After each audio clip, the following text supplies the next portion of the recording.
This is the Ember Mug. It's a self-heating smart mug that chances are you're probably already familiar with to some degree. I've seen these mugs advertised everywhere from like Starbucks to the Apple Store to Target and Costco. They are everywhere, although I've never actually used one until recently, and that's thanks to my email. I sent them an email asking to test one out for a video, and they sent me one, and this is it. Now, the model I have is part of their metallic collection, which was launched, I believe, last October, and it features 3 different colors. You got copper, gold, and stainless steel. The copper edition, it stood out to me because I'm trying to go for a copper look in my house, in my kitchen, so it matches things fairly well, but you do have a few options.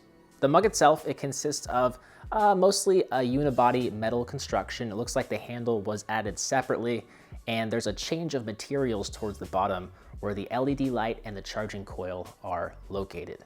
2 of the most notable things about this mug are 1, it looks pretty. It definitely doesn't look bad in my opinion. And 2, it feels hefty, like definitely more than your average mug since we have a battery and all of the tech required to make the liquid hot inside. So the setup has actually been really easy in my experience. You just open up the app and you pair the mug to control the temperature. You may have to press the power button once on the bottom of the mug if it doesn't connect and find your mug automatically. But after the initial setup, the app has worked well for me and for my usage. But the app is really where the magic happens because without it, there's really no way to control the temperature and fine tune your settings. What's cool is when you do pour the coffee though, it does detect the liquid and it will start heating automatically.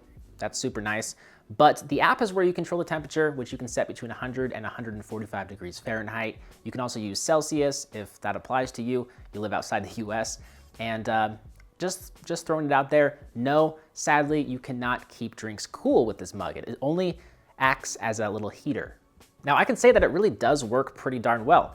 When I make myself a latte, I tend to drink it pretty fast enough where I don't really need a self-heating smart mug to keep it warm. It just stays warm naturally. But that's not the case for when I drink just straight up coffee with a little bit of creamer. I tend to drink a quarter of a cup quickly when I'm, starting my workday, signing on to my laptop, but then I slow way down and it really does start to get cold. So this mug has effectively eliminated my need to microwave my cup of coffee to reheat it. And that's a really nice thing to not have to do, even if a smart mug like this is an incredibly bougie solution to eliminating having to microwave your coffee. You know what I mean? With that said, you should know that the battery life is not that great. It's only a little bit more than an hour until it runs out and your beverage will start to lose some steam, quite literally. An hour and a half is a pretty long time for a piping hot cup of coffee to get consumed. So, from that standpoint, battery life is pretty good. But just know that it's not like it's gonna last all day or anything ridiculous like that. What you could do though is if you're like a really, really slow coffee drinker, you could keep it on the charging cradle or the charging coaster, I believe they call it, which charges the mug without you having to insert any sort of cable. It just works with the 2 pins that connect on the bottom of the coaster and the mug. It's pretty fantastic in all honesty. So if you're a slow drinker, you might want to keep the charging coaster on your desk, but generally speaking, I think the best location will probably be in your kitchen so you can just set it on the charger as soon as you're done cleaning it. And then it'll be ready for you fully charged the next day when you make your cup of coffee in the morning. Now, cleaning it is actually pretty easy. I usually just rinse it out really well and give it a sponge bath from time to time. You can completely submerge it, but it is not dishwasher safe. So don't even think about sticking it in there. And the corners or creases inside the mug are pretty smooth. So it's really not very difficult to get in there and clean it with a sponge pretty easily. But overall, as a morning person, the Ember Mug, definitely a win. It's not perfect.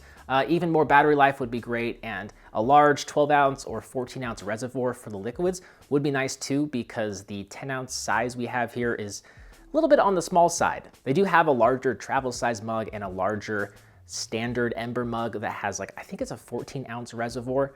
So there is an option for a bigger mug, but you don't have that option with this metallic collection as far as I know. And then just generally speaking, this smart mug is also like 10 times as expensive as a non-smart coffee mug, coming in at around $130. And so yeah, it's definitely a bougie, treat yourself type of solution for not having to microwave your coffee.